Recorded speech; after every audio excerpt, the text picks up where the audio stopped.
Χαίρετε κυρίες και κύριοι, είναι η εκπομπή Viewpoint σε συνεργασία με το ΕΛΙΣΜΕ, από όπου προσπαθούμε με τεκμήρια και λογική να προσεγγίσουμε τα ζητήματα που διαμορφώνουν τη ζωή μας και ή δυνατόν να δώσουμε και λύση. Πριν πάμε στο σημερινό μας καλεσμένο, ας ρίξουμε μια ματιά στο εισαγωγικό μας βίντεο. Οι υψηλότερες μεταναστευτικές ροές από το 2019 σημειώθηκαν το πρώτο εξάμηνο του 2024 σύμφωνα με τα στοιχεία του Υπουργείου Μετανάστευσης και Ασύλου. Οι ροές υπερδιπλασιάστηκαν σε σχέση με πέρυσι, αυξανόμενες κατά 122%, ενώ οι μεταφορές στην ενδοχώρα κατά 142%. Αύξηση διαπιστώθηκε και στους φιλοξενούμενους στα κέντρα υποδοχής, όπου το ποσοστό καταγράφεται στο 67%. Σήμερα έχουμε κοντά μας τον κύριο Αναστάσιο Λαβρέντζο, ειδικό στη διαχείριση κινδύνων και συγγραφέα, τον οποίο οι περισσότεροι από εμάς γνωρίζουμε για τις μελέτες του επάνω στο δημογραφικό και στο μεταναστευτικό ζήτημα. Γεια σας κύριε Λαβρέντζο, ευχαριστούμε που είστε εδώ. Γεια σας, εγώ ευχαριστώ για την πρόσκληση. Πάμε χωρίς χρονοτριβή στο πρώτο θέμα, στο μεταναστευτικό, για το οποίο έχετε μιλήσει και μελετήσει πολύ. Θα μπορούσατε να μας δώσετε συνοπτικά, σε λίγα λεπτά, μία συνολική εικόνα για το ζήτημα, δηλαδή οι άνθρωποι αυτοί που φτάνουν στην Ελλάδα, πού πάνε μετά, πώς κινούνται, πόσοι από αυτούς μένουν, πόσοι πηγαίνουν σε άλλες χώρες και γιατί δεν είναι απλώς ένα ανθρωπιστικό ζήτημα. Κοιτάξτε, αυτή τη στιγμή η Ελλάδα βρίσκεται στις συμπληγάδες που λέγονται Τουρκία και Ευρωπαϊκή Ένωση. Δυστυχώς δηλαδή δέχεται μια δυσανάλογα μεγάλη πίεση στο μεταναστευτικό. Για την μια μεριά υπάρχει η Τουρκία, η οποία το εργαλειοποιεί, και αυτό είναι ορατό και φανερό εδώ και πολλά χρόνια. Και από την άλλη μεριά υπάρχει η Ευρωπαϊκή Ένωση, που έχει μετατρέψει την Ελλάδα σε μια χώρα υποδοχής και διαλογής των μεταναστευτικών ροών, όπου φιλτράρονται οι ροές που θα φτάσουν τελικά στην κεντρική Ευρώπη. Και αυτό το κάνουν έχοντας δημιουργήσει τις κατάλληλες υποδομές, τα λεγόμενα κέντρα υποδοχής και ταυτοποίησης στα 5 νησιά του Αιγαίου και ένα έκτο, το κιτ φυλακίου στον Εύρο. Και βεβαίως την ίδια στιγμή υπάρχει ένα θεσμικό πλαίσιο που λέγεται το Δουβλίνο, τώρα έχουμε φτάσει στο Δουβλίνο 3, και το οποίο επιτρέπει όταν υπάρχουν παράνομοι μετανάστες που τους συλλαμβάνουν στο Βερολίνο να μας επιστρέφουν πίσω, όπως πρόσφατα είδαμε ότι υπήρξαν και πτήσεις τσάρτερ, 2 πτήσεις, οι οποίες μας έστειλαν από τη Γερμανία μετανάστες στην Ελλάδα. Άρα λοιπόν η Ελλάδα δέχεται την πίεση ενός φαινομένου παγκοσμίων διαστάσεων και δυστυχώς το ελληνικό κράτος, ο ελληνικός πολιτικός κόσμος, αν θέλετε, δεν έχει μια σαφή πολιτική για αυτό το μεγάλο ζήτημα. Αυτό λοιπόν που στην πράξη συμβαίνει είναι το εξής. Μας είπε η σημερινή κυβέρνηση ότι έλυσε το μεταναστευτικό γιατί κατάρθωσε να αποσυμφορήσει τα νησιά, γιατί μετέφερε τους πληθυσμούς που ήταν στα νησιά, περίπου πάνω από 100.000, στην ενδοχώρα. Και από ό,τι φάνηκε όμως εκ των υστέρων, και το βλέπουμε τώρα με τη νέα αύξηση των μεταναστευτικών ροών, απλώς δημιουργήθηκε ο χώρος για να έρθουν οι επόμενοι. Δεν είναι τυχαία άλλωστε ότι οι Ευρωπαίοι έχουν δώσει χρήματα, κάποιες εκατοντάδες εκατομμύρια, για να δημιουργηθούν αυτές οι υποδομές στα νησιά. Έτσι, έχουμε φτάσει σήμερα με επίσημα στοιχεία του Υπουργείου Ασύλου και Μετανάστευσης να έχουμε ξανανέβει στο 18.500 διαμένοντες στα νησιά και την ίδια ώρα, όπως δείξατε στα στοιχεία σας, γιατί είναι στοιχεία που το ίδιο το Υπουργείο μας δίνει, έχουμε μια αύξηση των μεταφορών προς την ενδοχώρα κατά 142%. Βλέπετε λοιπόν ότι ενώ οι άλλοι, οι Ευρωπαίοι, οι κεντροευρωπαίοι, εφαρμόζουν ένα νομικό θεσμικό πλαίσιο που έχουν δημιουργήσει προς όφελός τους και συμφέρον τους, εμείς δεν μπορούμε καν να εφαρμόσουμε την περίφημη συμφωνία του 2016 μεταξύ Ευρωπαϊκής Ένωσης και Τουρκίας, η οποία προέβλεπε ότι θα έπρεπε να εξετάζονται τα αιτήματα ασύλου επιτόπου στα νησιά και εφόσον κρίνονται ότι δεν είχαν δικαίωμα ασύλου και ήταν απλώς παράνομοι μετανάστες, ήταν υποχρεωμένη η Τουρκία να τους δεχτεί άμεσα πίσω, χωρίς να προβάλλει καμία αντίσταση. Αντί να γίνει αυτό όμως, δεν τολμάμε καν να το διεκδικήσουμε αυτό, συστηματικά μεταφέρουμε στην ενδοχώρα αυτούς τους πληθυσμούς και τελικά αυτό που γίνεται στην πράξη είναι ένας επικισμός της ενδοχώρας, τον οποίο από τη μια μεριά τον ενορχιστρώνει η Τουρκία και από την άλλη μεριά τον χρηματοδοτεί η Ευρωπαϊκή Ένωση. Ποιο είναι το αποτέλεσμα? Με τα στοιχεία του Υπουργείου, η μισή από αυτούς περίπου παίρνουν ασύλο. Και από την άλλη μεριά, οι υπόλοιποι που θεωρούνται ότι δεν έχουν δικαίωμα ασύλου, απλώς λαμβάνουν ένα χαρτί διοικητικής απέλασης που λέει ότι θα πρέπει να αποχωρήσουν σε 90 μέρες, κάτι που στην πράξη δεν συμβαίνει ποτέ βέβαια. Αυτό μπορεί να διασφαλιστεί από τη μία, ότι αυτοί που δεν δικαιούνται άσυλο, ότι δεν θα παραμένουν στη χώρα. Και από την άλλη, τι περιθώρια υπάρχουν από τις τοπικές κοινωνίες, τις οποίες οδηγούνται αυτοί οι άνθρωποι μετά τα νησιά να υποδέχονται τέτοιους πληθυσμούς? Κοίταξε, καταρχάς θα έπρεπε η όλη διαδικασία να είναι πολύ γρήγορη. Και θα έπρεπε να μην είναι τόσο μεγάλος ο βαθμός έγκρισης. Το 50% είναι πολύ μεγάλο ποσοστό απόδοσης ασύλου. Γιατί ξέρουμε από το προφίλ, το στατιστικό προφίλ που έχουν αυτοί οι πληθυσμοί, ότι δεν είναι και τόσο προσφυγικό το προφίλ τους. Έρχονται δε από χώρες οι οποίες δεν είναι σε πόλεμο.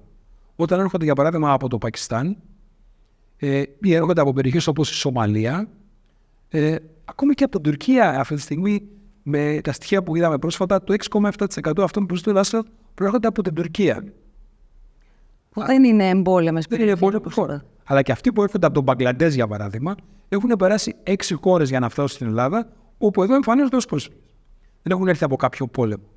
Άρα, πρώτον, αυτό το επίπεδο του 50%, μάλιστα τον Ιούνιο, τα τελευταία στοιχεία είναι 51% το ποσοστό, είναι πολύ υψηλό. Θα έπρεπε λοιπόν πολύ γρήγορα να κρίνεται το άσυλο με ποσοστά ανάλογα του προσφυγικού προφίλ που έχουν αυτοί οι πληθυσμοί και να διεκδικούμε την εφαρμογή, γιατί υπάρχει αυτή η συμφωνία του 2016, να διεκδικούμε την εφαρμογή της, που σημαίνει ότι όσοι δεν κρίνονται ότι θα λάβουν διεθνή προστασία, θα έπρεπε να επιστρέφονται στην Τουρκία.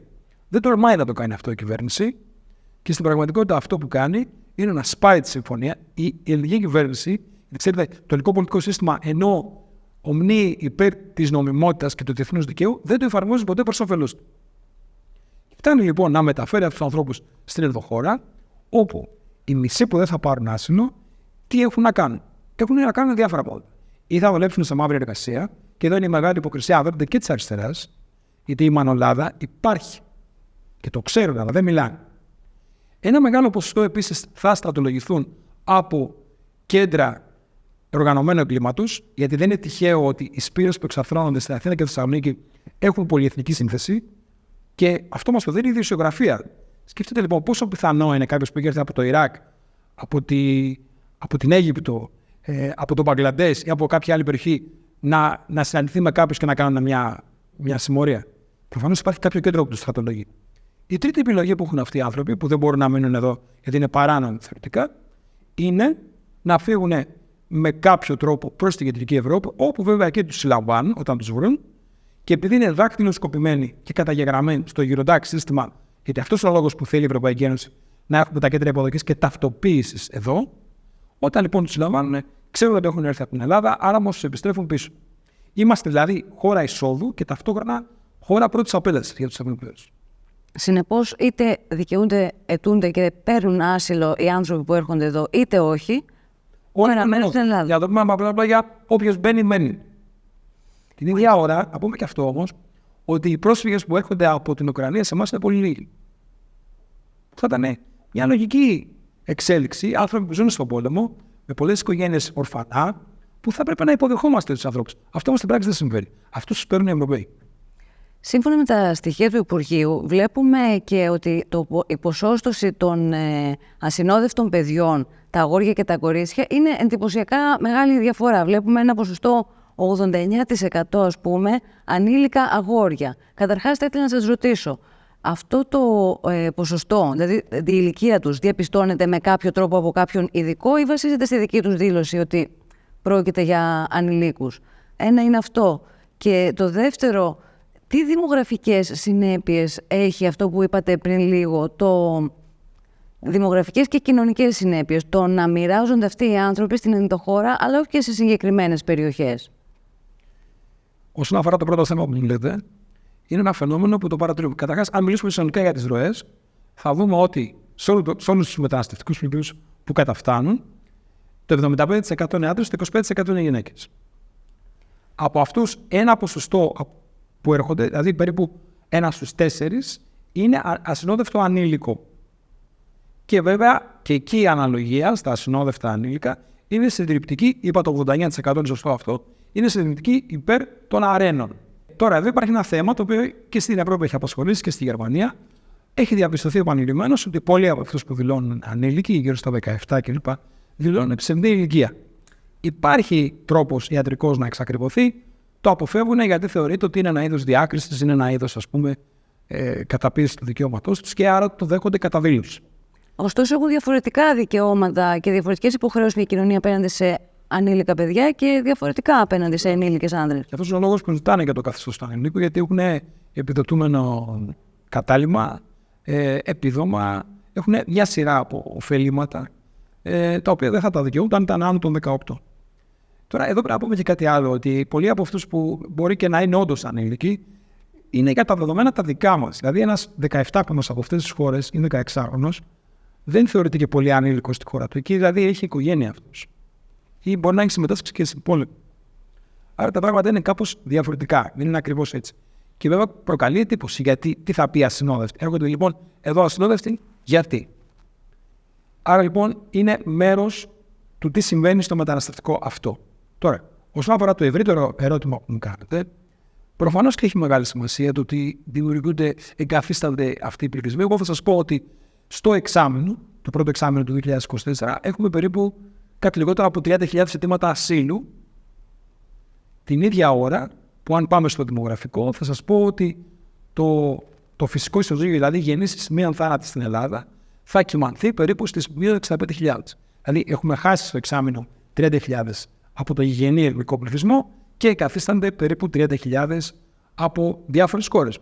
Αυτό που καταλαβαίνω εγώ δεν ξέρω αν το καταλαβαίνω σωστά. Δηλαδή, ένα ποσοστό του πληθυσμού θα αντικαθίσταται κάθε χρόνο από νέο πληθυσμό άλλων χωρών. Και μάλιστα όχι οποιασδήποτε. Δεν είναι μια συγκροτημένη διαδικασία, είναι σχεδόν μια χαοτική διαδικασία. Αλλά μπορούν να ενσωματωθούν αυτοί οι άνθρωποι, γιατί βλέπουμε διάφορα φαινόμενα στην Ευρώπη, σε όλη την Ευρώπη πλέον, αδυναμίας ενσωμάτωσης. Δηλαδή, ναι, μεν αριθμητικά αυξάνεται ο πληθυσμός, αλλά λειτουργικά. Τι γίνεται. Θα σας πω το εξής.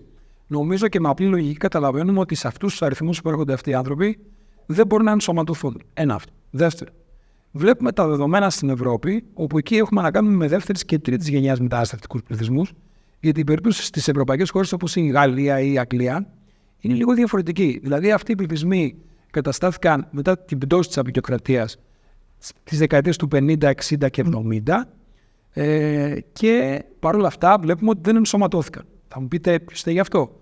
Μπορεί να φταίνουν οι χώρες οι ίδιες, αλλά μπορεί να φταίνουν και οι ίδιοι. Το αποτέλεσμα όμως είναι συγκεκριμένο. Ότι δεν μπορείς να ενσωματώσεις σε αυτούς τους ρυθμούς πληθυσμούς οι οποίοι έχουν τελείως διαφορετικό πολιτισμικό αποτύπωμα.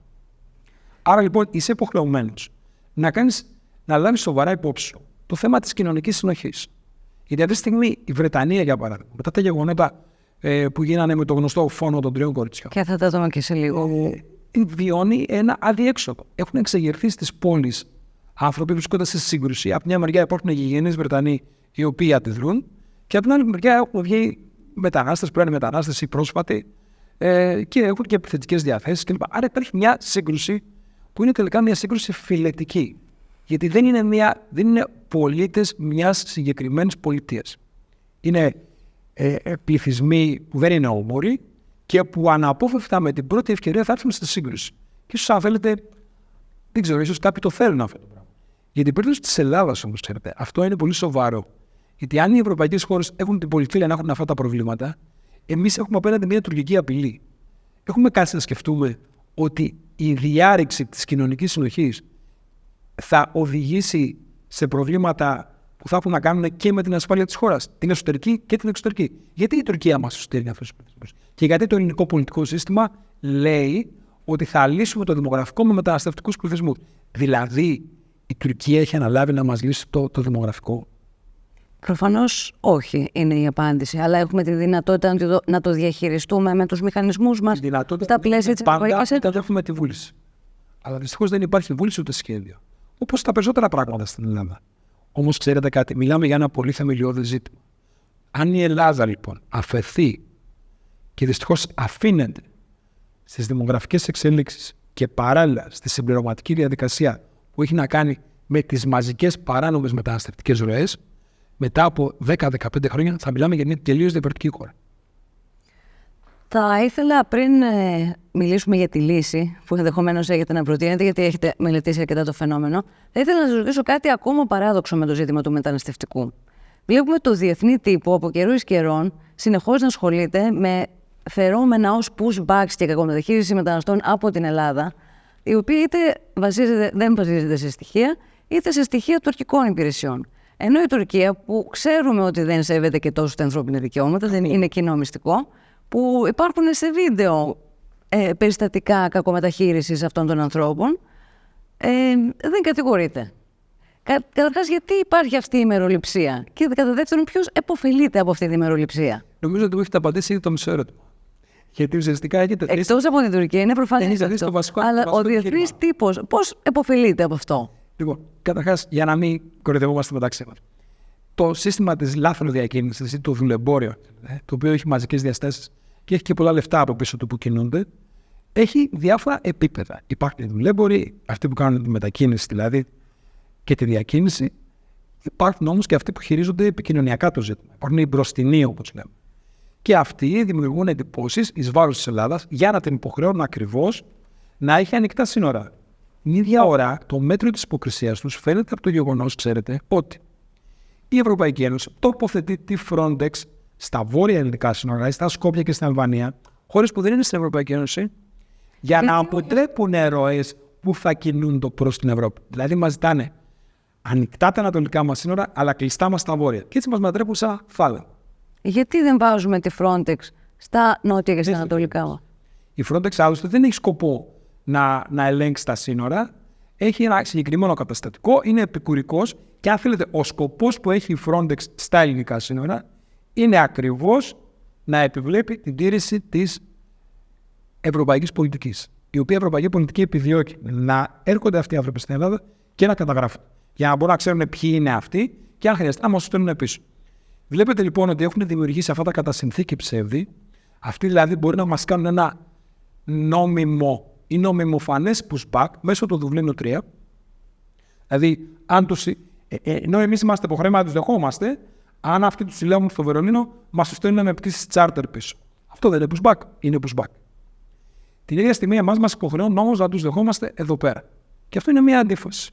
Και όπως είπατε πολύ σωστά, μια άλλη πολύ μεγάλη αντίφαση είναι ότι αυτόν τον μεγάλο πρωταθλητή των ανθρωπίνων δικαιωμάτων που λέγεται Τουρκία δεν τον έχουν κατηγορήσει ποτέ οι συγκεκριμένοι δημοσιογράφοι που κατηγορούν την Ελλάδα. Και εδώ θα ήθελα να θυμίσω και συγκεκριμένα γεγονότα όπως είχαν γίνει πριν από 2 χρόνια με την περίφημη Μαρία στην νησίδα του Εύρου, τα οποία αποδειχτήκαν ότι ήταν εσχρά ψεύδη κατά της Ελλάδος και για τα οποία δυστυχώς και εσωτερικές πολιτικές δυνάμεις τα είχαν υιοθετήσει άκρητα και κανείς δεν ζήτησε συγγνώμη, κανείς δεν είχε νομικές συνέπειες. Με βάση τις μελέτες σας και τα στοιχεία που διαθέτετε και τα έχετε κοσκινήσει, έχετε καταλήξει σε κάποιες προτάσεις λύσεις για το μεταναστευτικό θέμα, είτε από πλευράς Ελλάδος μονομερός, είτε συλλογικά?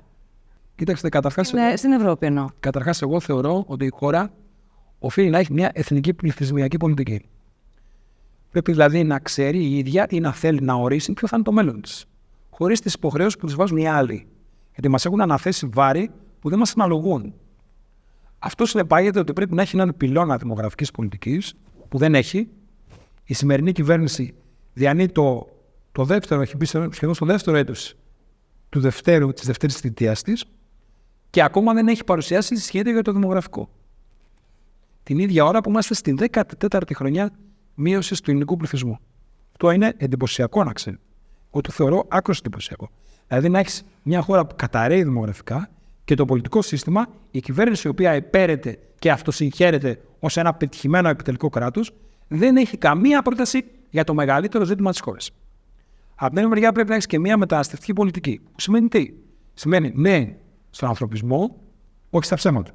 Δηλαδή αυτοί που έχουν πραγματικά προσφυγικό προφίλ να βρίσκουν καταφύγιο στη χώρα, αλλά δεν μπορούν να κάνουν μια βιομηχανία παράνομης μετανάστευσης, την οποία την εκμεταλλεύεται ξεδιάντροπα η Τουρκία, μεταβάλλοντας η Τουρκία μας διεξάγει τον πλέον στρατηγικό πόλεμο. Μεταβάλλει τη σύνθεση του πληθυσμού της χώρας μέσω των μεταναστευτικών ροών. Θυμίζω ότι έγιναν τα γεγονότα το Μάρτιο του 2020. Υπήρχαν στίφοι με χιλιάδες μετανάστες στον Εύρο που απειλούσαν θα μπουν στη χώρα. Η Τουρκία τους είχε φέρει αυτούς εκεί. Άρα λοιπόν απαιτείται, και αν θέλετε το αναλύουμε περαιτέρω μετά, μια σαφής πληθυσμιακή πολιτική με 2 πυλώνες, δημογραφική και μεταναστευτική. Και στο μεταναστευτικό, ποια είναι τα συγκεκριμένα βήματα που θα προτείνατε? Καταρχάς, εάν το ζητούσε τη συμβουλή της κυβέρνησης. Το πρώτο είναι ότι δεν μπορεί να δίνει άσυλο στους Ρώσους που μπαίνουν στη χώρα. Και αυτό φαίνεται και από τα στατιστικά, από το προφίλ που έχουν αυτοί οι πληθυσμοί που έρχονται. Δεν είναι οικογένειες, είναι κυρίως άνδρες, το είπατε ήδη. Ένα περίπου 10% έχει προσφυγικό προφίλ και η αντίφαση εδώ που την είπα προηγουμένως είναι ότι δεν δεχόμαστε ροές από την Ουκρανία. Δεν δεχόμαστε ροές από την Αρμενία. Χώρες που είχαν πολέμους και που είναι όμορφοι πληθυσμοί και θα μπορούσαν να ενσωματωθούν στη χώρα. Άρα λοιπόν θα πρέπει να σταματήσει αυτή η βιομηχανία των ανοιχτών σύνορων, την οποία την έχουν δεχτεί τα πολιτικά κόμματα γιατί εξυπηρετεί την κεντρική Ευρώπη και κυρίως τη Γερμανία. Και από την άλλη μεριά θα πρέπει να υπάρξει ένα σαφές πλαίσιο στο τι ισχύει σε αυτούς που δεν λαμβάνουν άσυλο. Θα έπρεπε να είναι η πλειονότητα. Αυτοί λοιπόν που δεν λαμβάνουν άσυλο θα έπρεπε. Ήδη είπαμε ότι θα έπρεπε να εφαρμόζεται η Συμφωνία της Ευρωπαϊκής Ένωσης Τουρκίας 2016, ήδη από τα ελληνικά νησιά, χωρίς να μεταφέρονται στην ενδοχώρα, να επιστρέφονται στην Τουρκία πίσω. Η Τουρκία θεωρητικά από τη συνθήκη αυτή είναι υποχρεωμένη να τους δεχτεί. Δεν ξέρω αν θα τους δεχτεί, αλλά τουλάχιστον θα πρέπει να το προσπαθήσουμε. Δεν μπορεί η Ελλάδα συνέχεια να λέει ότι είναι υπέρ του διεθνούς δικαίου και να μην εφαρμόζει διεθνείς συμφωνίες όταν την αφορούν. Από εκεί και πέρα θεωρώ πάλι ότι μπορούμε να δεχτούμε κάποιες μεταναστευτικές ροές, αλλά με τον όρο ότι έχουμε να κάνουμε με ανθρώπους που επιλέγουν την Ελλάδα ως προορισμό, που θέλουν να χτίσουν τη ζωή τους, που θέλουν να προκόψουν και που έχουν τα ταλέντα και τις ικανότητες να προσφέρουν σε αυτόν τον τόπο. Δεν μπορούμε να είμαστε χώρα που απλά δέχεται πληθυσμούς επειδή μας τους στέλνουν άλλοι. Εμείς δεν ελέγχουμε αυτή τη στιγμή το τι θα είναι η Ελλάδα σε 20 χρόνια. Το έχουμε αφήσει σε άλλους να το κάνουμε αυτό. Και αυτό κρύβει αρκετούς κινδύνους, ξέρετε, και πάω σε αυτό και δεν προχωράω παρακάτω. Βλέπουμε τι συμβαίνει στην Ευρώπη. Μιας και το προλογίσατε ήδη πριν, ας πάμε να δούμε το δεύτερο μας βίντεο για σήμερα. Τι έγινε στη Μεγάλη Βρετανία, που δεν είναι τωρινή μετανάστευση, αλλά έχουμε αυτό που λέτε, μια διάρρηξη της κοινωνικής συνοχής. Ήδη είναι διαρριγμένη η συνοχή τους. Πάμε να δούμε το βίντεο. Τα πρόσφατα γεγονότα, οι συγκρούσεις και οι μαζικές διαδηλώσεις στη Μεγάλη Βρετανία αποτελούν συναγερμό για σειρά ευρωπαϊκών χωρών. Κεντρικό θέμα αποτέλεσε το μεταναστευτικό, οδηγώντας τις τοπικές κοινωνίες σε τεράστια ρήξη. Ποια είναι όμως η πραγματική εικόνα σύμφωνα με τα στοιχεία? Σύμφωνα με το Migration Watch UK, οι άνθρωποι που γεννήθηκαν εκτός Ηνωμένου Βασιλείου αποτελούν πλέον από 21 έως 39% του πληθυσμού αναπεριφέρεια, με τον αριθμό τους να έχει διπλασιαστεί ή και τριπλασιαστεί την τελευταία 20ετία. Στην Ευρώπη, η ανησυχία των πολιτών για το θέμα αποτυπώθηκε με μεγάλες ανατροπές στις πρόσφατες ευρωεκλογές. Υπάρχει τρόπος να διασφαλιστεί η κοινωνική συνοχή με αυτούς τους ρυθμούς μετανάστευσης στην Ευρώπη? Επιστρέψαμε. Βλέπουμε τι γίνεται στη Μεγάλη Βρετανία. Είδαμε στις ευρωεκλογές τι έγινε, όπου άλλαξε όλο το πολιτικό σκηνικό, δηλαδή σημαντικές ισορροπίες, να σου το πω καλύτερα, με αιτία την αντίδραση των κοινωνιών στην μη διαχείριση του μεταναστευτικού. Ωστόσο, δεν βλέπουμε την νέα θητεία της Κομισιόν να παίρνει διαφορετικά μέτρα ή να έχει μια αλλαγή γραμμής σε αυτό το ζήτημα. Σε τι το αποδίδεται αυτό, αφενός θα ήθελα να μας πείτε, και από την άλλη, τι μπορούν οι τοπικές κοινωνίες, οι χώρες μέλη να κάνουν πέρα από την ψήφο τους? Υπάρχει κάτι που μπορούν να κάνουν σε τοπικό επίπεδο? Όσον αφορά την Κομισιόν, νομίζω ότι εδώ θίγεται το κεντρικό πολιτικό πρόβλημα της Ευρώπης. Η Ευρώπη είχε ξεκινήσει πριν από κάποιες δεκαετίες με σκοπό να ενωθεί σε μια Ευρώπη των κρατών, των ευρωπαϊκών εθνών, εν πάση περιπτώσει. Αν δούμε τώρα αυτή τη στιγμή, αυτή η διαδικασία έχει σταματήσει. Στην πραγματικότητα, η Ευρώπη δεν θέλει να πάει πουθενά και κυρίως ελέγχεται από μια γραφειοκρατία των Βρυξελών, όπου ανθεί το lobbying το εταιρικό, υπάρχει μια παραγωγή νόμων και τελικά φαίνεται να είναι επιλογή αυτών των elite, εντός εισαγωγικών λέξη elite, ότι θέλουν να ενοποιήσουν την Ευρώπη δια της διαλύσεως των ευρωπαϊκών λαών, δια της αποσυνθέσεως. Γιατί θεωρούν ότι έτσι μπορούν να ομογενοποιήσουν τις κοινωνίες. Στην πραγματικότητα δεν πρόκειται για ομογενοποίηση, πρόκειται για μια αποσύνθεση σε μονάδες, αλλά αυτό δεν συμβαίνει στην πράξη. Γιατί υπάρχουν υποσύνολα που είναι οι γηγενείς πληθυσμοί από την μια μεριά και οι μεταναστευτικοί πληθυσμοί που έχουν τελείως διαφορετικές πολιτικές, κοινωνικές και οικονομικές αναφορές, αν θέλετε, και αυτό τους οδηγεί σε σύγκρουση. Και το βλέπουμε τώρα στη Βρετανία, το έχουμε δει πάρα πολλές φορές στη Γαλλία, έχουν γίνει ανάλογα επεισόδια. Εγώ θα σας πάω και λίγο παραπέρα. Το έχουμε δει και στη Σουηδία, που είναι μια χώρα πάντοτε φιλελεύθερη, και σας θυμίζω ότι πρόσφατα, πριν από μερικούς μήνες, μας περιπτώσει, ο πρωθυπουργός της Σουηδίας είπε ότι θα χρειαστεί να βγάλει το στρατό στους δρόμους γιατί υπάρχουν περιοχές ανομίας που δεν μπορεί να τις ελέγξει η αστυνομία. Αυτή είναι μια πολύ κακή εξέλιξη για τις ευρωπαϊκές κοινωνίες, γιατί στηρίχθηκαν σε μια ουτοπία ότι δηλαδή οι πληθυσμοί αυτοί που έρχονται από την Ασία και την Αφρική θα λειτουργήσουν σαν να ήταν Ευρωπαίοι με την ίδια ανεκτικότητα που οι ίδιοι οι Ευρωπαίοι δέχονται αυτούς τους πληθυσμούς. Στην πράξη όμως αυτό δεν συμβαίνει και έτσι φτάνουμε σε μια διάλυση της κοινωνικής συνοχής με τα προβλήματα που παρατηρούμε και γι' αυτό και υπάρχει και αυτή η πολιτική αντίδραση των ευρωπαϊκών λαών στις ευρωεκλογές. Τους οποίους βεβαίως τους κατηγορούν για ακροδεξιούς. Αυτή τη στιγμή ο πιο συνηθισμένος πολιτικός όρος είναι ο όρος ακροδεξιός. Και καταλήγει τελικά να μην ξέρουμε ποιοι δεν είναι ακροδεξιοί, γιατί πιο πολλοί έτσι θα γίνουν στο τέλος. Και μάλλον όσοι σκέφτονται λογικά και προσπαθούν να βάλουν λίγο τα πράγματα στη θέση τους, θα τους χαρακτηρίζουν έτσι στο μέλλον. Για την Ελλάδα, όπως είπα και πριν, όμως, όλη αυτή η κουβέντα είναι λιγάκι μια πολυτελή συζήτηση. Εμείς έχουμε μια υπαρξιακή απειλή, που λέγεται Τουρκία. Μια Τουρκία η οποία μετά την δημογραφική και πληθυσμιακή της γιγάντωση είναι σε μια πορεία οικονομικής και στρατιωτικής γιγάντωσης και αυτό πολύ σύντομα θα μας φέρει σε μεγάλα αδιέξοδα και εμείς περί άλλων τη βάζουμε, ζούμε σαν να είμαστε ήδη στο κέντρο της Ευρώπης και νομίζουμε ότι όλα θα είναι ρόδινα και με τις υποθέσεις που εμείς βολεύουμε τους εαυτούς μας να κάνουμε. Λύση υπάρχει, δηλαδή υπάρχουν πράγματα που έχουν βήματα, μέτρα που έχουν ληφθεί από άλλες χώρες, είτε της Ευρωπαϊκής Ένωσης είτε της ευρύτερης περιοχής που δούλεψαν και μπορούν να κάνουν. Για να δείτε ότι δεν είναι θέμα να καταγγείλουμε τις συμπεριφορές, είναι θέμα λογικής και. Λοιπόν, υπάρχουν χώρες που αντιδρούν. Υπάρχει πρόσφατα στη Δανία, για παράδειγμα, από την πρωθυπουργό, δεν θυμάμαι το όνομά της, η οποία είναι σοσιαλιστικής πολιτικής κατεύθυνσης. Ελήφθη η απόφαση ότι δεν θα γίνονται δεκτές οι αιτήσεις ασύλου και μάλιστα αυτοί που έχουν λάβει άσυλο κάποια στιγμή, κυρίως από τη Συρία, πρέπει να γυρίσουν στη χώρα τους γιατί δεν υπάρχει πόλεμος. Υιοθέτησαν λοιπόν στη Δανία αυτό που λέμε το Rwanda Scheme, που το υιοθέτησαν και στη Βρετανία, το οποίο τι λέει? Λέει ότι δεν δέχονται να εξετάσουν αιτήσεις ασύλου, αλλά τις μεταθέτουν με διακρατική συμφωνία που έχουν κάνει στη Ρουάντα, όπου θα μπορούν εκεί να υποβάλουν, μια αφρικανική χώρα είναι, υποβάλλουν την αίτησή τους οι επίδοξες μετανάστες, οι ευρωπαϊκές χώρες θα τις χρηματοδοτούν, αλλά δεν θα δέχονται οι ίδιες την εξέταση αυτών. Βλέπετε λοιπόν, τι θέλω να πω με αυτό? Ότι όταν υπάρχει βούληση όλα γίνονται. Όλα γίνονται. Εδώ όμως εμείς, επειδή δεν έχουμε βούληση, έχουμε πάρει ένα άλλο πλαίσιο. Αποφάσισε η Ευρωπαϊκή Ένωση ότι εμείς θα δεχόμαστε τους μετανάστες και οι Ευρωπαίοι άμα θέλουν θα πληρώνουν για να παραμένουν εδώ. Θα μας πληρώνουν για να μεταλλαχθούμε, για να γίνει αντικατάσταση πληθυσμού. Ωραία είναι αυτά, αλλά το θέμα είναι εμείς ως κοινωνία θέλουμε να πάμε έτσι? Δηλαδή αυτό που θέλω να πω είναι ότι τελικά δεν είναι η δικιά μου άποψη αν μ' αρέσει ή δεν μ' αρέσει αυτό. Αλλά η κοινωνία ίδια πρέπει να σκεφτεί αν αφαιθούμε σε αυτές τις εξελίξεις, πού θα βρισκόμαστε σε 20 χρόνια? Τι θα συμβαίνει? Ένας μεικτός αφροασιατικός πληθυσμός, ο οποίος σε μια 25ετία από τώρα θα είναι πλειονότητα στις νεαρές ηλικίες, θα είναι ένας πληθυσμός που θα μπορεί να αντιταχθεί στην τουρκική απειλή? Μήπως τελικά το πολιτικό σύστημα επιδιώκει και αυτό μια τέτοια μετάταξη, γιατί έχει μια ευρύτερη αντίληψη της ρηφοροποίησης της χώρας και θέλει τελικά να αλλάξει και ο πληθυσμός? Εμείς σας καλέσαμε επειδή θέλουμε με βάση τη γνώση σας τις λύσεις.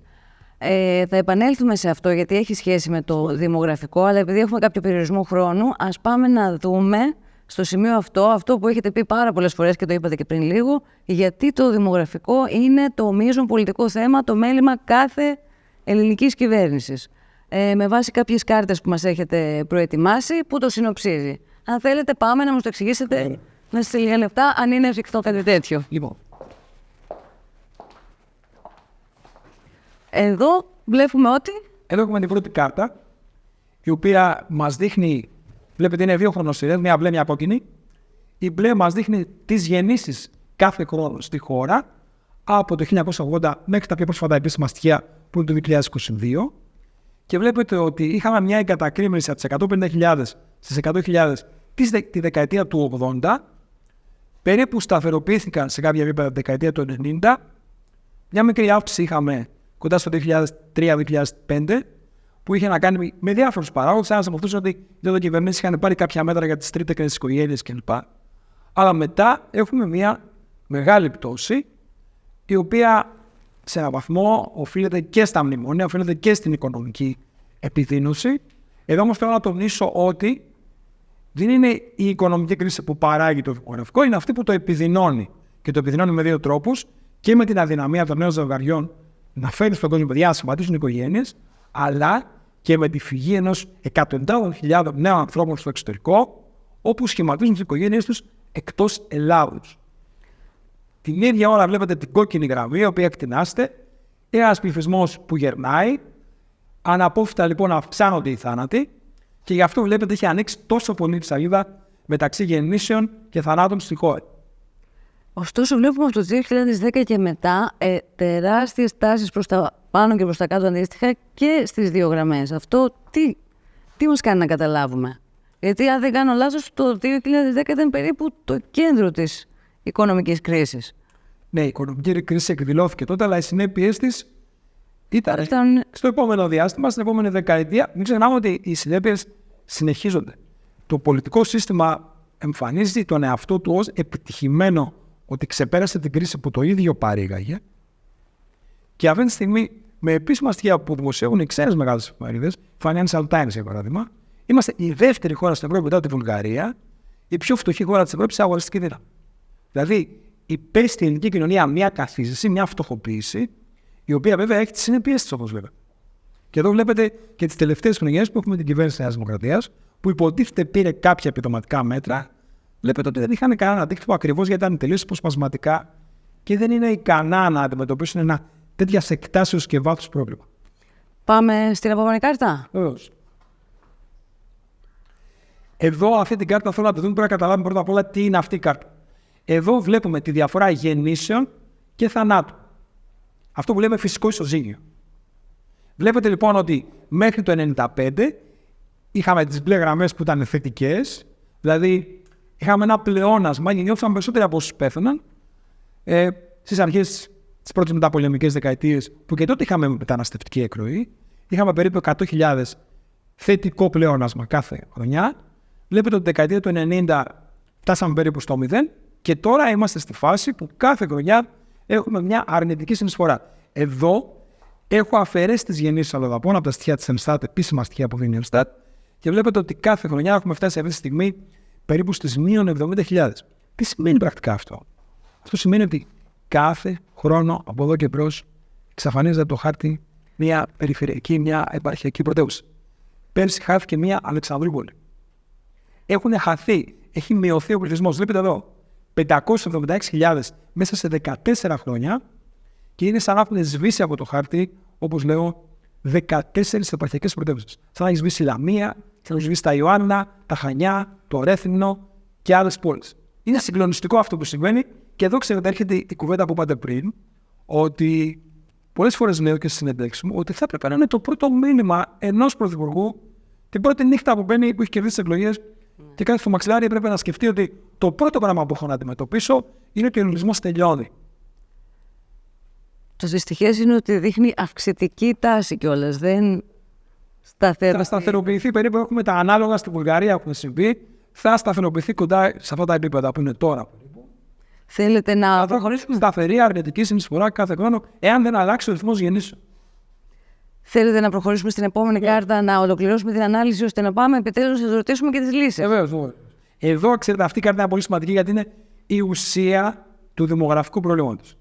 Αυτή τη στιγμή λέμε σήμερα ότι έχουμε έναν δείκτη γονιμότητας 1,34 περίπου παιδιά ανά γυναίκα. Τι σημαίνει πρακτικά αυτό? Σημαίνει ότι οι 100 γυναίκες στην Ελλάδα γεννάνε 134 παιδιά. Άρα, αν το μοιράσουμε στατιστικά, γεννούν 67 κορίτσια και 67 αγόρια. Άρα, η επόμενη γενιά γυναικών ξεκινάει από αφετηρία 67. Οι 100 γυναίκες που θα συνέχιζαν την αναπαραγωγή, στη δεύτερη γενιά έχουν γίνει 67. Και αν συνεχίσουμε με αυτό το αριθμό, αυτό το δείκτη γονιμότητας, 1,34 λοιπόν, τα μαθηματικά είναι πολύ εύκολα εδώ, στην επόμενη γενιά θα είναι 45 κορίτσια. Βλέπετε λοιπόν ότι οι γυναίκες, γιατί αυτές είναι που είναι η βάση της αναπαραγωγής. Αυτό ίσως είναι και πιο τρομακτικό από το προηγούμενο. Είναι τρομακτικό, γιατί εδώ δείχνει την μαθηματική επαγωγική διαδικασία, που δείχνει ότι είναι μια ασταμάτητη διαδικασία συρρίκνωσης του ελληνικού πληθυσμού. εάν συνεχίσουμε να έχουμε αυτή την υπογεννητικότητα. Εδώ να πούμε ότι οι δημογράφοι λένε ότι πρέπει να έχουμε 2 παιδιά ανά γυναίκα, ώστε κατά μέσον όρο να γεννήσει ένα γιο και μια κόρη που θα αντικαταστήσει τη μάνα. Αυτό δεν συμβαίνει εδώ και περισσότερο από 3 δεκαετίες. Σας θυμίζω εδώ ότι το πρώτο πόρισμα της Βουλής για το δημογραφικό έχει χρονολογία 1993. Και αυτό για μένα λέει πόσο τεράστιες είναι οι ευθύνες του πολιτικού συστήματος της χώρας, το οποίο επί 3 δεκαετίες δεν έχει κάνει τίποτα για το δημογραφικό πρόβλημα. Αντιθέτως, το έχει επιδεινώσει με τις οικονομικές του πολιτικές. Και αυτό δεν είναι κομματικό, γιατί από το 1993 έχουμε δει όλες τις. Έχουν αλλάξει πολλές κυβερνήσεις. Πάμε να σας ρωτήσουμε τις λύσεις. Καταρχάς, θέλω να σας ρωτήσω γιατί ένας άνθρωπος, ένας πολίτης, ο οποίος μοχθεί καθημερινά, γιατί να το πάρει προσωπικά το δημογραφικό. Γιατί τον αφορά προσωπικά. Ξέρετε, αυτό έχει να κάνει και με το επίπεδο αντίληψης των κοινωνικών θεμάτων που έχει ο καθένας. Αντιλαμβάνομαι ότι τα βιωτικά προβλήματα είναι τα άμεσα, δεν μπορούμε όμως να αγνοούμε και τα μακροχρόνια, γιατί αυτά διαμορφώνουν ερήμην μας μία πραγματικότητα που σε λίγα χρόνια θα είναι σε αδιέξοδο. Και λέω συγκεκριμένα. Κάποια χρόνια οι εργαζόμενοι σε σχέση με τους ταξιουργούς θα είναι πολύ λίγοι. Ήδη έχουμε προβολές αυτές κάνει ο ΟΗΕ. Άρα, όσο και να συρρικνωθούν οι συντάξεις, το ασφαλιστικό δεν είναι βιώσιμο. Αυτό μας λένε αυτά τα στοιχεία. Είναι σαφές. Εντάξει. Το δεύτερο πρέπει να νοιαστεί κάποιος είναι για τα παιδιά του. Δηλαδή, φέρνει παιδιά σε μια χώρα, αν έχει παιδιά. Αν δεν έχει, πρέπει να σκεφτεί για τη σύνταξή του, μάλλον. Αν έχει παιδιά όμως, αυτά τα παιδιά σε ποια χώρα θα ζήσουν. Δεν είναι άσχημα αυτό που κάνουμε. Δηλαδή, τους παραδίδουμε μια χώρα που τη χρεοκοπήσαμε. Εμείς, το πολιτικό σύστημα, όποιο θέλετε πάτε. Δεν είναι και το ζήτημα τώρα αυτό. Και την ίδια στιγμή μια χώρα που θα γίνει μη βιώσιμη σε όρους δημογραφικούς. Μιλάνε για οικονομική ανάπτυξη και νομίζω δεν χρειάζεται κανείς να ξέρει πολλά οικονομικά για να καταλάβει ότι μια χώρα που χάνει μια πόλη κάθε χρόνο δεν μπορεί να έχει οικονομική μεγέθυνση. Το αντίτιμο δηλαδή για να διατηρηθεί ένα κάποιο επίπεδο ζωής σε κάποιους είναι τελικά να μην κάνουν οικογένεια. Αυτό είναι που θέλουν οι περισσότεροι τελικά από τη ζωή τους. Εντάξει, είναι προσωπική επιλογή. Εγώ ποτέ δεν το κρίνω αυτό. Αλλά μια χώρα για να επιβιώσει χρειάζεται νέους ανθρώπους. Πώς φτιάχνουμε νέους ανθρώπους. Αυτό που μας ρωτήσανε, να σας ρωτήσουμε, είναι γιατί μπορεί να εφαρμόσει πολιτικά, κοινωνικά, οικονομικά μοντέλα που λειτουργούν στο εξωτερικό, παραδείγματος χάρη να δίνουν στα νέα ζευγάρια οικονομική βοήθεια ή άλλα βοηθήματα ώστε να μπορούν να κάνουν παιδιά. Υπάρχουν μοντέλα που έχουν εφαρμοστεί σε άλλες χώρες σε παρόμοια θέση με την Ελλάδα και λειτουργήσαν, κάτι που θα μπορούσε να λειτουργήσει και εδώ. Δηλαδή υπάρχει συγκεκριμένη πρόταση εάν υπάρξει βούληση. Κοιτάξτε, για όλα τα προβλήματα υπάρχει λύση. Και έχω πει και άλλες φορές ότι εγώ αυτή τη συζήτηση την κάνω δημόσια ακριβώς γιατί πιστεύω ότι το πρόβλημα αυτό έχει λύση. Υπάρχουν χώρες που έχουν πετύχει σημαντικά πράγματα και που αποτελούν, αν θέλετε, όπως λέγω στα μαθηματικά, το αντιπαράδειγμα. Δηλαδή, μας δείχνουν πώς όντως μπορεί να λυθεί το δημογραφικό. Μπορώ να αναφέρω ονομαστικά μερικές. Είναι για παράδειγμα το Ισραήλ, για ειδικούς λόγους, αν θέλετε, αλλά κυρίως το Ισραήλ. Γιατί οι ελίτ, οι πολιτικές, οι ακαδημαϊκές ελίτ του Ισραήλ εξ αρχής αντιμετώπισαν το θέμα και έθεσαν την κοινωνία, την κινητοποίησαν. Γιατί το Ισραήλ έχει και μια μεγάλη μειονότητα αραβικών πληθυσμών, οπότε είδαν ότι σε μια προβολή του χρόνου αυτοί οι πληθυσμοί θα γίνονταν πλειοψηφία εντός της χώρας. Έτσι λοιπόν, και δεν επιστρέφουμε σε λεπτομέρειες, είναι η μόνη δυτικού τύπου χώρα η οποία έχει 3 παιδιά ανά γυναίκα εδώ και πάρα πολλές δεκαετίες. Γι' αυτό και το Ισραήλ, ενώ δεκαετία του 70 περίπου ήταν περίπου 2,5 εκατομμύρια, αυτή τη στιγμή έχει ξεπεράσει τα 10. Ουγγαρία, Ιταλία, είναι άλλη περίπτωση. Βλέπετε όμως, πριν μιλήσω για τα υπόλοιπα, ότι η πρώτη προϋπόθεση για τη λύση του δημογραφικού είναι η συνειδητοποίηση της σοβαρότητας του και η ύπαρξη της πολιτικής βούλησης από το σύνολο του πολιτικού κόσμου για μια δημογραφική πολιτική μακράς πνοής, η οποία δεν θα αποτελεί αντικείμενο κομματικής αντιπαράθεσης. Θα εφαρμόζεται με τον τρόπο που πρέπει από όλα τα κόμματα που θα αλλάσουν στην εξουσία. Εδώ όμως, αυτή τη στιγμή, δεν υπάρχει καν κουβέντα για αυτό το ζήτημα. Βλέπετε, γίνανε εκλογές πριν από ένα χρόνο περίπου. Έγινε κάποια συζήτηση για το δημογραφικό. Δεν γίνεται καν συζήτηση για το δημογραφικό. Δεν έχουμε φτάσει δηλαδή στο σημείο 0. Άρα, το τονίζω αυτό και θα μπούμε και σε λεπτομέρειες. Το πρώτο για μένα είναι η πολιτική βούληση. Να συνειδητοποιήσουμε το μέγεθος του προβλήματος. Τώρα, λύσεις και παραδείγματα μπορούμε να δούμε και στη Σκανδιναβία. Η Σκανδιναβία είναι μια άλλη περίπτωση. Αν θέλετε, είναι εκεί οι χώρες οι οποίες δίνουν μεγαλύτερη έμφαση στο κράτος πρόνοιας, δηλαδή στην προστασία της οικογένειας, στην προστασία της μονογονεϊκής οικογένειας, ακόμη δηλαδή και για την ανήπαντρη μητέρα, με άνοιες γονικές, με επιδόματα, με παιδικούς σταθμούς που είναι πραγματικοί και λειτουργούν σωστά. Αυτά είναι παραδείγματα.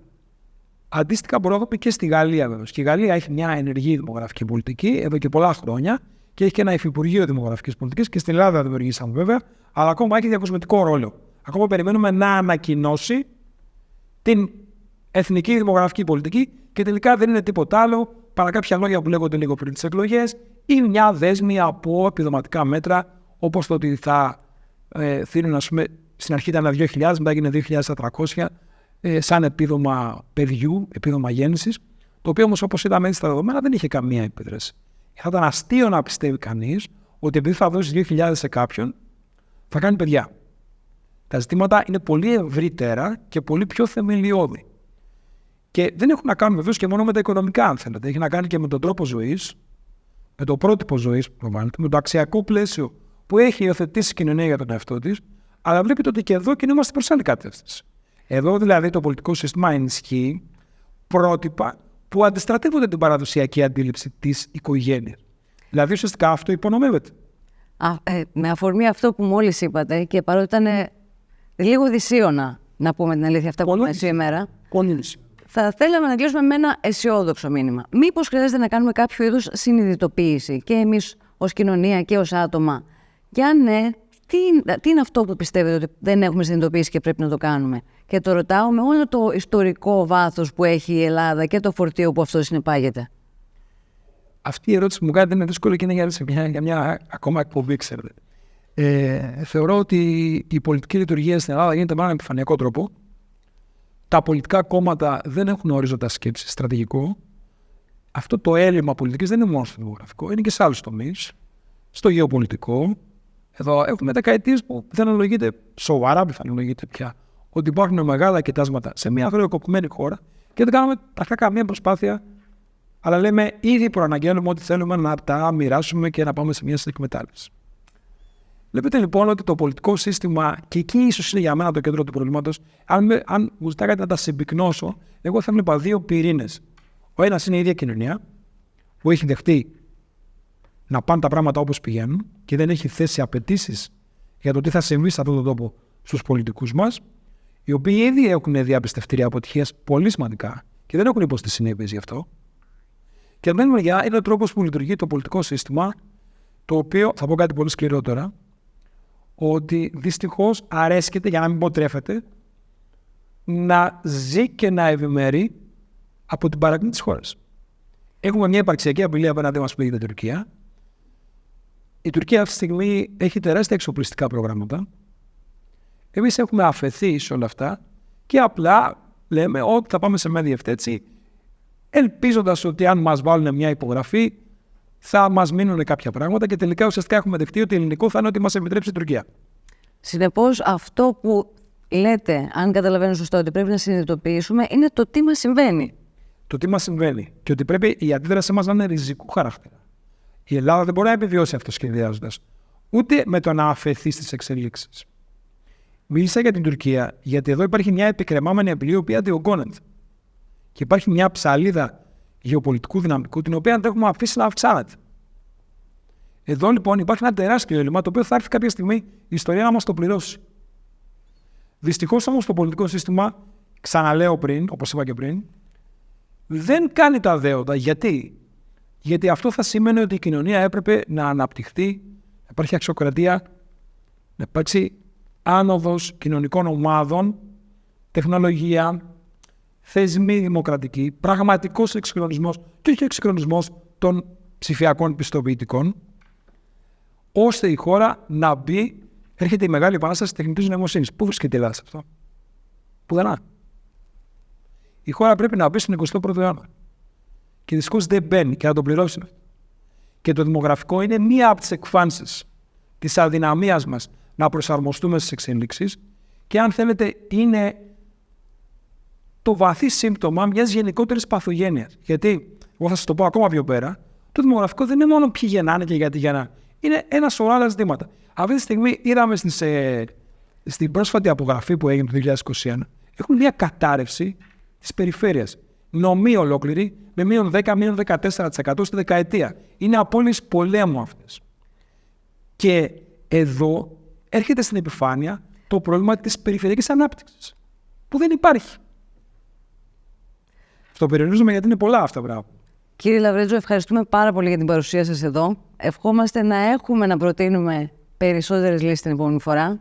Αν και είναι πολύ χρήσιμο να έχουμε καθαρή εικόνα για το τι συμβαίνει. Ευχαριστώ και πάλι. Λύσεις υπάρχουν, βούληση χρειάζεται. Κυρίες και κύριοι, ευχαριστούμε πολύ για την προσοχή σας και για το χρόνο σας. Να είστε καλά.